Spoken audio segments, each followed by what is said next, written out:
പിതാവിൻ്റെയും പുത്രൻ്റെയും പരിശുദ്ധാത്മാവിൻ്റെയും നാമത്തിൽ ആമേൻ. എൻ്റെ പ്രിയപ്പെട്ടവരെ, ഇന്ന് ഡിസംബർ 13 ശനിയാഴ്ച. അമ്മേ പരിശുദ്ധ അമ്മേ, അമ്മേ പരിശുദ്ധമേ, ദൈവമാതാവേ, കൃപാസനത്തിലൂടെ ഞങ്ങൾക്കും ഞങ്ങളുടെ ദേശത്തിനും അമ്മ മധ്യസ്ഥം തേടി തന്ന എല്ലാ അനുഗ്രഹങ്ങൾക്കും കൃപകൾക്കും ഞങ്ങളിപ്പോൾ ഹൃദയം നിറഞ്ഞ നന്ദി പറയുന്നു. അമ്മേ പരിശുദ്ധമേ, ദൈവമാതാവേ, 2004 ഡിസംബർ 7 ഉച്ചകഴിഞ്ഞ് 2:30 കൃപാസനത്തിൽ സംഭവിച്ച അമ്മയുടെ പ്രത്യക്ഷപ്പെടലിനെ തിരുസഭയ്ക്ക് സമർപ്പിച്ചിരിക്കുന്ന പഠനരേഖകളുടെ സഭാത്മകമായ പഠനം ആരംഭിക്കുവാൻ ഞങ്ങൾ പ്രാർത്ഥിക്കുന്നു.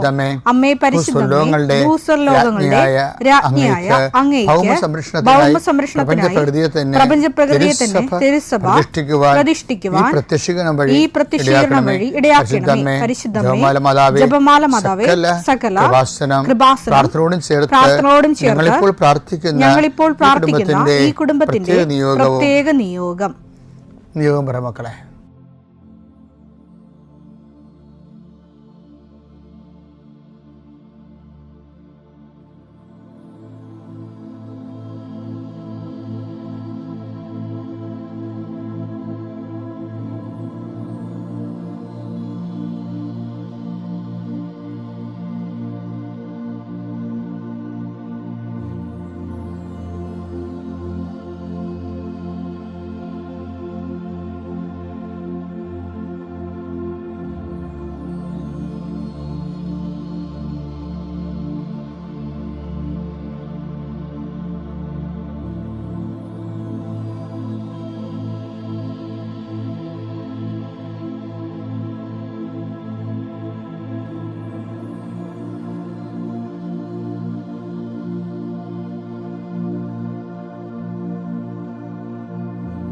അമ്മയുടെ പ്രത്യക്ഷീകരണത്തിന്റെ ഈ അനുഗ്രഹവേളയിൽ ഞങ്ങൾക്ക് സാധിച്ചു തരുവാൻ കനിയണമേ. ആമേൻ. വിശ്വാസ പ്രമാണം. സർവശക്തനായ പിതാവും ആകാശത്തിന്റെയും ഭൂമിയുടെയും സൃഷ്ടാവുമായ ദൈവത്തിൽ ഞാൻ വിശ്വസിക്കുന്നു. അവിടുത്തെ ഏകപുത്രനും ഞങ്ങളുടെ കർത്താവുമായ ഈശോ മിശിഹായിലും ഞാൻ വിശ്വസിക്കുന്നു. ഈ പുത്രൻ പരിശുദ്ധാത്മാവിനാൽ ഗർഭസ്ഥനായി കന്യകാമറിയത്തിൽ നിന്ന് പിറന്ന് പൊന്തിയോസ് പീലാത്തോസിന്റെ കാലത്ത് പീഡകൾ സഹിച്ച് കുരിശിൽ തറയ്ക്കപ്പെട്ട് മരിച്ച് അടക്കപ്പെട്ട് പാതാളങ്ങളിൽ ഇറങ്ങി മരിച്ചവരുടെ ഇടയിൽ നിന്ന് 3-ാം നാൾ ഉയർത്ത് സ്വർഗത്തിലേക്ക് എഴുന്നള്ളി സർവശക്തിയുള്ള പിതാവായ ദൈവത്തിന്റെ വലതുഭാഗത്തിരിക്കുന്നു. അവിടെ നിന്ന് ജീവിക്കുന്നവരെയും മരിച്ചവരെയും വിധിക്കുവാൻ വരുമെന്നും ഞാൻ വിശ്വസിക്കുന്നു. പരിശുദ്ധാത്മാവിലും ഞാൻ വിശ്വസിക്കുന്നു. വിശുദ്ധ കത്തോലിക്കാ സഭയിലും പുണ്യവാന്മാരുടെ ഐക്യത്തിലും പാപങ്ങളുടെ മോചനത്തിലും ശരീരത്തിന്റെ ഉയർപ്പിലും നിത്യമായ ജീവിതത്തിലും ഞാൻ വിശ്വസിക്കുന്നു. ആമേൻ. സുഖസ്ഥനായ ഞങ്ങളുടെ പിതാവേ, അങ്ങയുടെ നാമം പൂജിതമാകണമേ. അങ്ങയുടെ രാജ്യം വരണമേ. അങ്ങയുടെ തിരുമനസ് സ്വർഗത്തിലെ പോലെ ഭൂമിയിലും ആകണമേ. അന്നു വേണ്ടുന്ന ആഹാരം ഇന്ന് ഞങ്ങൾക്ക് തരണമേ. ഞങ്ങളോട് തെറ്റ് ചെയ്യുന്നവരോട് ഞങ്ങൾ ക്ഷമിക്കുന്നത് പോലെ ഞങ്ങളുടെ തെറ്റുകൾ ഞങ്ങളോടും ക്ഷമിക്കണമേ. ഞങ്ങളെ പ്രലോഭനത്തിൽ ഉൾപ്പെടുത്തരുതേ, തിന്മയിൽ ഞങ്ങൾ രക്ഷിക്കണമേ. ആമേൻ. നന്മ നിറഞ്ഞ മറിയമേ, സ്വസ്തി. കർത്താവ് അങ്ങയുടെ കൂടെ സ്ത്രീകളിൽ അങ്ങ് അനുഗ്രഹിക്കപ്പെട്ടവളാകുന്നു. അങ്ങയുടെ ഉദരത്തിൻ ഫലമായി ഈശോ അനുഗ്രഹിക്കപ്പെട്ടവനാകുന്നു. പരിശുദ്ധ മറിയമേ, തമ്പുരാന്റെ അമ്മേ, പാപികളായ ഞങ്ങൾക്ക് വേണ്ടി ഇപ്പോഴും ഞങ്ങളുടെ മരണസമയത്തും തമ്പുരാനോട് അപേക്ഷിക്കണമേ. ആമേൻ. കർത്താവേ, ഞങ്ങളുടെ മക്കൾക്ക് വേണ്ടി ഞാൻ പ്രാർത്ഥിക്കണേ. നിങ്ങൾ ഇന്ന് കടന്നു പോകുന്ന സങ്കടങ്ങളിൽ നിന്നും രോഗ അരിഷ്ടതകളിൽ നിന്നും കർത്താവ് നിങ്ങളെ സംരക്ഷിക്കാൻ അമ്മ മധ്യസ്ഥം വഹിക്കുകയാണ്.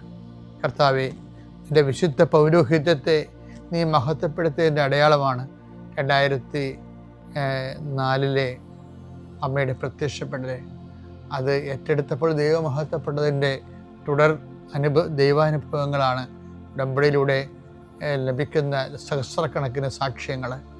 എൻ്റെ ഈ പ്രാർത്ഥന കൂടുന്ന എല്ലാ മക്കൾക്കും അവരുടെ ജീവിത ഭൗതികവും അവരുടെ മാനസികവും ശാരീരികവും കുടുംബപരവും ആയിട്ടുള്ള എല്ലാ മേഖലകളിലും അവൻ്റെ പ്രത്യേക അനുഗ്രഹം ഈ നിമിഷം ആവശ്യിക്കാനും നിങ്ങൾ ഇപ്പോൾ വഴിമുട്ടി നിൽക്കുന്ന എല്ലാ വിഷയത്തിൻ്റെ മേലും ദൈവിക ഇടപെടലുണ്ടാകാനും ഇന്ന് നിങ്ങൾ കണ്ടുമുട്ടുന്ന വ്യക്തികൾക്ക് നിങ്ങൾ മാതാവിൻ്റെ മധ്യസ്ഥത്തിൽ അവർക്ക് സമാധാനം ആശംസിക്കുക. നിങ്ങൾ മാതാവിൻ്റെ പ്രത്യക്ഷീകരണത്തിൻ്റെയും പ്രത്യക്ഷീകരണ സന്ദേശത്തിൻ്റെയും പ്രേക്ഷിതരാകാൻ വേണ്ടി നിങ്ങൾ പരിശുദ്ധ അമ്മയുടെ മധ്യസ്ഥത്തിൽ പുനഃസമർപ്പണം ചെയ്യുക. ആ പുനഃസമർപ്പണത്തിൻ്റെ ഭാഗമായിട്ട് തീർച്ചയായിട്ടും ഇങ്ങനെ ഒരു ഏതെങ്കിലും പ്രത്യേക സമ്മർദ്ദത്തിലെ ഉടമ്പടിയിൽ നിന്ന് അകന്നു പോയിട്ടുണ്ടെങ്കിൽ അത് തിരിച്ചു വരാനും, ഉടമ്പടി ആണ് ജീവിതമെന്ന് പറയുന്നവരുണ്ട്. എനിക്കിനി ജീവിതം ഉടമ്പടിയാണ് എന്ന് പറയുന്നത്, അതൊക്കെ കേൾക്കുമ്പോൾ നമ്മൾ ഓർക്കും, നമ്മൾ ചിന്തിച്ചതിനേക്കാളും അമ്മ ഉടമ്പടി തന്നപ്പോൾ ഞാൻ ആലോചിച്ചതിനേക്കാൾ എന്തുമാത്രം വലിയ ആഴത്തിലാണ് മനുഷ്യർ അനുഭവിച്ചതെന്ന് ഓർക്കും. കർത്താവേ, അതുപോലെ അനുഭവത്തിൻ്റെ ഒരു പങ്ക് എല്ലാവർക്കും നൽകണമെന്ന് പ്രാർത്ഥിക്കുന്നു. നിങ്ങളുടെ കുഞ്ഞുങ്ങളെ സംബന്ധിച്ച് പ്രാർത്ഥിക്കുന്നു. നിങ്ങളിന്ന് നിങ്ങളുടെ കൂടപ്രഭുക്കളെ സംബന്ധിച്ച് പ്രാർത്ഥിക്കുന്നു. നിങ്ങൾ ആർക്ക് വേണ്ടി പ്രാർത്ഥിക്കുന്നു അവർ ഞാൻ ഈ നിമിഷം പ്രാർത്ഥനയിൽ ഓർക്കുന്നു. നിങ്ങൾ ഈ ആഴ്ച ചെയ്തു തീർക്കേണ്ട കാര്യങ്ങൾ, ഈ മാസം ചെയ്തു തീർക്കേണ്ട കാര്യങ്ങൾ, നിങ്ങൾക്ക് പറ്റത്തില്ലെന്ന് നിങ്ങൾക്ക് തോന്നിപ്പോയിട്ട് ഇതെങ്ങനെ ചെയ്ത് ഒപ്പിക്കും അവസാനിപ്പിക്കുമെന്ന് വിഷമിക്കുന്ന വിഷയത്തിൻ്റെ മേൽ ഇന്ന് പരിശുദ്ധമ്മ നിങ്ങൾ അനുഗ്രഹിക്കട്ടെ. എൻ്റെ കർത്താവിൻ്റെ ഉന്നതമായ നാമത്തിൽ മാരക രോഗങ്ങളിലും തീരെ ശാരീരികമായ വേദനകളിലും ഉറക്കമില്ലാത്തവർ, പ്രഷർ രോഗികൾ, ഷുഗർ രോഗികൾ, ശരീരം മുഴുവൻ ഊത്തറുള്ളവർ, ത്വക്ക് രോഗികൾ, കർത്താവേ നിൻ്റെ വിശുദ്ധമായ രക്തത്താൽ അവരെ കുളിപ്പിക്കണമെന്ന് പ്രാർത്ഥിക്കുന്നു. നിൻ്റെ വിശുദ്ധമായ രക്തത്താൽ ഈ പ്രാർത്ഥനയിൽ പങ്കെടുക്കുന്നവർ, മറ്റുള്ളവരെ ഈ പ്രാർത്ഥന കേൾക്കുമ്പോൾ അവർ നിങ്ങൾ ആരെക്കുറിച്ചെങ്ങാണ് ഓർക്കുന്നത് അവരുടെ മേലെല്ലാം കർത്താവിൻ്റെ ആശ്വാസത്തിൻ്റെയും സൗഖ്യത്തിൻ്റെയും ശക്തിയുടെയും കൃപയുണ്ടാകട്ടെ പ്രാർത്ഥിക്കുന്നു. ഇന്നത്തെ ദിവസത്തിൻ്റെ മുഴുവൻ ചൈതന്യം ഈ മാസം മുഴുവനും നിറഞ്ഞു നിൽക്കാൻ എൻ്റെ കർത്താവിൻ്റെ ഉന്നതമായ നാമത്തിൽ, സഭയുടെ അധികാരത്തിൽ, കുരിശടയാളത്തിൽ, ദൈവശക്തിയാൽ നിൻ്റെ എല്ലാ നിയോഗങ്ങളും കർത്താവിട്ടെടുക്കുകയും നിവർത്തിക്കുകയും മാതാവിൻ്റെ പ്രത്യക്ഷീകരണത്തിൻ്റെ വലിയ വിലപിടിപ്പുള്ള സാക്ഷിയായി ദൈവം നിന്നെ മാറ്റുകയും ചെയ്യട്ടെ. നിത്യം പിതാവും പുത്രനും പരിശുദ്ധാത്മാശ്വരീശ്വരൻ നീക്കുവാമേ. എൻ്റെ പ്രിയപ്പെട്ടവരെ, നമ്മൾ ചെറിയ നോൻപ് കാലത്തിലൂടെയാണ് പോകുന്നത് അല്ലേ? ക്രിസ്മസിന് ഒരുക്കമായിട്ട് പശ്ചാത്താപത്തിൻ്റെ ഒരു ദിവസമാണ്, പ്രായശ്ചിത്തത്തിൻ്റെ കാലമാണ്, സ്വയം വിശുദ്ധീകരിച്ച് ക്രിസ്തുവിന് വേണ്ടി ഒരുങ്ങാനുള്ള ഒരു കാലഘട്ടമാണ്. അത് മറക്കരുതേ. ഇപ്പം നിങ്ങളുടെ മനസ്സിൽ കൊണ്ടുവരാൻ ഉദ്ദേശിക്കുന്നത്, അതായത് ഇപ്പം അനുതപിച്ചാൽ നീ അനുഗ്രഹം പ്രാപിക്കും. കർത്താവിൻ്റെ വെളിപാടുകളെ അനുഗ്രഹത്തെ അനുതാപമായിട്ടാണ് കണക്ട് ചെയ്തിരിക്കുന്നത്. യേശയ്യ 1:19 അനുസരിക്കാൻ സന്നദ്ധരെങ്കിൽ നിങ്ങൾ ഐശ്വര്യം ആസ്വദിക്കും. അതിൻ്റെ മുകളിലുള്ളതാണ് 1:18 വായിച്ച്. കർത്താവ് അരുളി ചെയ്യുന്നു, വരുവിൻ നമുക്ക് രമ്യതപ്പെടാം. അപ്പൊ അനുതപിച്ചാൽ നിങ്ങളെ അനുഗ്രഹം പ്രാപിക്കും, ഐശ്വര്യം പ്രാപിക്കും. അപ്പൊ ബൈബിളിൽ അനുതാപത്തിനെയും അനുഗ്രഹത്തിനെയും കൂടി കൂട്ടിക്കെട്ടിരിക്കുക. അനുതാപമാവുന്ന കുതിര വലിച്ചോണ്ട് വരണ ഒരു ചരക്കാണ് അനുഗ്രഹം എന്ന് വേണേ രസമായിട്ട് പറയാം. പക്ഷെ ഒരു പ്രോബ്ലം ഉള്ളത് വെച്ച് കഴിഞ്ഞാൽ അങ്ങനെ അനുതാപം വലിച്ചോണ്ട് വരണതല്ല. കാര്യം അനുതാപം പോലും ദൈവമാണ് തരേണ്ടത്. അനുതാപം നമുക്ക് അനുഗ്രഹം നൽകുന്നു, പക്ഷെ അനുതാപം ആര് തരും? ദൈവം തരണം. അതാണ് പുതിയ നിയമത്തിൻ്റെ കാഴ്ചപ്പാട്. അനുതാപം ദൈവം നൽകുന്നു. വിജാതിയർക്ക് ദൈവം ജീവപ്രാപ്തിക്കുള്ള അനുതാപം നൽകി. മറുപടി പുസ്തകം 11:18 ജീവനിലേക്ക് നയിക്കുന്ന അനുതാപം വിജാതിയർക്കും ദൈവം പ്രദാനം ചെയ്തിരിക്കുന്നു എന്ന് പറഞ്ഞുകൊണ്ട് അവർ ദൈവത്തെ മഹത്വപ്പെടുത്തി. അപ്പൊ അവിടെ അനുതാപം നൽകുന്ന ആരാണ്? ദൈവമാണ്. അനുതപിച്ചാൽ നീ അനുഗ്രഹം പ്രാപിക്കുമെന്ന് പറയണത് അനുഗ്രഹം അനുതാപത്തിൽ നിന്ന് വരുന്നു എന്ന് പറഞ്ഞാലും ഈ അനുതാപം എവിടെ നിന്ന് വരുന്നു? ദൈവത്തിൽ നിന്ന് വരുന്നു. ഇത് പറയുമ്പോൾ ഇതെന്തിനെന്താ പ്രത്യേകിച്ചിരിക്കണമെന്ന് തോന്നും, ഇതെല്ലാം അറിയാവുന്നതല്ലേ എന്ന്. പക്ഷെ നിങ്ങൾക്ക് അറിയാൻ പാലാത്ത കാര്യമാണിത്. കാര്യം എന്താണ്? ചെറിയ അണ്ണന്മാർക്ക് ഒരു അനുതാപവും തോന്നത്തില്ല, ഒരു അനുതാപം തോന്നത്തില്ല ചെറുക്ക്. എന്തെല്ലാമൊക്കെ അവർ ദൈവത്തിന് നിരക്കാത്ത കാര്യങ്ങൾ ചെയ്താലും അപ്പോൾ അവർക്ക് അനുതാപം തോന്നത്തില്ല. ചിലക്ക് ചില്ലറ കാര്യങ്ങൾ തന്നെ തെറ്റിപ്പോയാൽ ഭയങ്കര അനുതാപം തോന്നും. എന്താ കാര്യം? അനുതാപം ദൈവം തരണ കൊണ്ടാണ്. അനുതാപം നമുക്ക് തോന്നാത്ത എന്തുകൊണ്ടാ?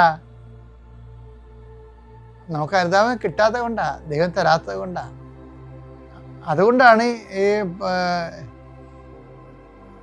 നിർമ്മലമായ ഹൃദയമെന്നെ സൃഷ്ടിക്കണമേ, ദൃഢചിത്തത എന്നെ പുനഃസ്ഥാപിക്കണമേ, ദൃഢചിത്തത എന്നെ പുനഃസ്ഥാപിക്കണമേ എന്ന് അങ്ങയുടെ തിരുസന്നിധി എന്നെ തള്ളിക്കളയരുത് എന്നൊക്കെ ദാവീദ് അനുതാപത്തിൻ്റെ സങ്കീർത്തനം പാടുന്നത് അങ്ങനെയാണ്. കാര്യം എന്താണ്? എല്ലാം ചെയ്യേണ്ടത് ദൈവത്തിൽ നിന്നാണെന്ന്. തിരുസന്നിധി നിർത്തേണ്ട ദൈവമാണ്, തള്ളിക്കളയാതിരിക്കേണ്ടത് ദൈവമാണ്, എല്ലാം ദൈവമാണ്. അപ്പം അതുകൊണ്ട് തന്നെ ദൈവ തിരുസന്നിധിയിലെ എല്ലാത്തിൻ്റെയും സോഴ്സ്, എല്ലാത്തിൻ്റെയും താക്കോല് ദൈവത്തിൻ്റെ കയ്യിലാണ്. അപ്പോൾ അനുതാപം തോന്നണില്ല എന്നുണ്ടെങ്കിൽ നിങ്ങൾ നിരന്തരമായി കർത്താവേ എനിക്ക് അനുതാപം തോന്നുന്നില്ല, എൻ്റെ ഹൃദയത്തിൽ നീ അനുതാപത്തിലേക്ക് നയിക്കണമേ. അനുതാപത്തിലേക്ക് നയിക്കുന്നതനുസരിച്ച് കൊണ്ട് നമ്മുടെ ഹൃദയം ലളിതമാകുകയും തരളിതമാകുകയും അതിൻ്റെ കാഠിന്യം കുറഞ്ഞു വരും. ഈ കാഠിന്യം കുറഞ്ഞ ഹൃദയങ്ങളിലാണ് ദൈവത്തിന് പെട്ടെന്ന് പ്രവർത്തിക്കാൻ പറ്റുന്നതും, ദൈവത്തിന് നമ്മളെ നയിക്കാൻ പറ്റുന്നതും, ദൈവത്തിന് നമ്മളെ മോശമായ കാര്യങ്ങളിൽ നിന്ന് തടുക്കാൻ പറ്റുന്നതും, ദൈവത്തിന് നമ്മളെ ഇടപെടാൻ പറ്റണത്. അപ്പം എപ്പോഴും ഒരു മനുഷ്യൻ്റെ സമ്പത്ത് എന്ന് പറഞ്ഞാൽ എന്താണ്? ദൈവത്തിന് അയത്ന ലളിതമായി ഇടപെടാൻ പറ്റുന്ന ഒരു ഹൃദയമായ ഒരു വ്യക്തിയായി മാറണം. പ്രാർത്ഥിക്കാൻ, കർത്താവേ അങ്ങക്ക് ഇടപെടാൻ പറ്റിയ ഒരു വ്യക്തിയായി, എൻ്റെ ഇഷ്ടാനിഷ്ടങ്ങളുടെ അപ്പുറത്തേക്ക് അങ്ങയുടെ ഇഷ്ടം ഏറ്റെടുക്കാൻ വലിയ ഭാരം ഒന്നും കൂടാതെ ലളിതമായി അങ്ങയുടെ ഇഷ്ടം നിറവേറ്റാനും, കഠിനമാണെങ്കിലും സന്തോഷത്തോടെ അത് സ്വീകരിക്കാനും ഒരുക്കപ്പെട്ട ഹൃദയം. നമുക്ക് കഴിഞ്ഞ ദിവസം കണ്ടിട്ടില്ലേ? ദൈവത്തോട് ചോദിക്കുന്നത് എന്താണ്? ഒരുക്കമുള്ളൊരു ഹൃദയം എനിക്ക് തരണമേ. സങ്കീർത്തനം 119:32. ഒരുക്കമുള്ള ഹൃദയം അങ്ങ് എനിക്ക് തരുമ്പോൾ ഞാൻ അങ്ങയുടെ പ്രമാണങ്ങളുടെ പാതയിൽ ഉത്സാഹത്തോടെ ചരിക്കും. ഇത് നിസ്സാരമല്ല കേട്ടോ, ഞാൻ പറഞ്ഞത് തന്നെ ഈ പറഞ്ഞിരിക്കണത്. അതായത് പ്രമാണങ്ങളുടെ പാതയിൽ ചരിക്കുമെന്നല്ല പറയണത്. അങ്ങയുടെ വചനത്തിൻ്റെ പാതയിൽ ഞാൻ ഉത്സാഹത്തോട് ചരിക്കും. എപ്പോഴാണ്? അങ്ങയെ ഉൾക്കൊള്ളാനും, അങ്ങയുടെ വചനം സ്വീകരിക്കാനും, വചനം അനുസരിക്കാനും, അങ്ങനെ വചനത്തിന് വഴികളിലൂടെ ജീവിതം നയിക്കപ്പെടാനും എനിക്ക് ഒരുക്കമുള്ള ഒരു ഹൃദയം നൽകുന്നതാണ് ഉത്സാഹത്തോടെ ചരിക്കാൻ സഹായിക്കുന്നത്. അപ്പം ഒരുക്കമുള്ള ഹൃദയം ആര് തരണം?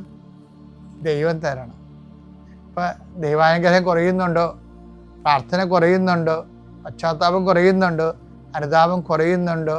എങ്കിൽ ഒരുക്കമുള്ള ഹൃദയത്തിന് വേണ്ടി ഈ നോൻപ് കാലത്ത് നമുക്ക് പ്രാർത്ഥിക്കാം.